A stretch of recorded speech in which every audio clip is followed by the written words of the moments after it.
Hello everyone, আসসালামু আলাইকুম। আজকে আমরা কথা বলবো ফেসবুকের একটি গুরুত্বপূর্ণ সেটিং নিয়ে, যা আমাদের জন্য খুবই হেল্পফুল। তো অনেক সময় ফেসবুক ফিডে কিন্তু আমরা না চাইতেও কিন্তু সেনসিটিভ কনটেন্ট চলে আসে।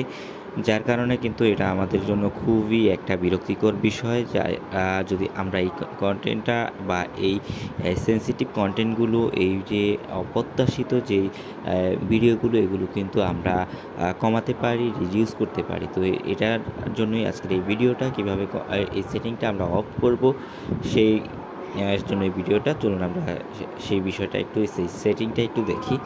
প্রথমেই আমরা সেটিং অ্যান্ড প্রাইভেসিতে চলে যাব। আমরা এখানে মার্ক করে দেখিয়ে দিয়েছি কোথায় যেতে হবে। প্রথমে দেখতে পাচ্ছেন সেটিং অ্যান্ড প্রাইভেসিতে আমরা যাব। স্টেপ 2তে আমরা যাব সেটিংয়ে।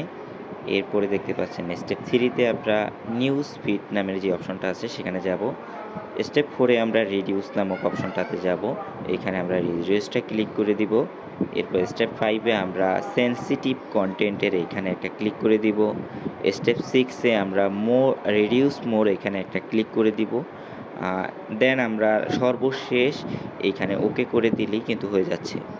তো এইভাবে কিন্তু আমরা সহজেই এই সেটিংটার মাধ্যমে আমরা আমাদের এই প্রবলেমটা সলভ করে নিতে পারি। তো এই ভিডিওটা যদি আপনার জন্য একটু হেল্পফুল হয়ে থাকে, তাহলে অবশ্যই আমাদেরকে উৎসাহিত করবেন, লাইক কমেন্ট করে ভিডিওর করতে আমাদের অনুপ্রাণিত করবেন। সবাই ভালো থাকবেন, সুস্থ থাকবেন। আজকের মতো এখানেই বিদায় নিচ্ছি। আল্লাহ হাফেজ।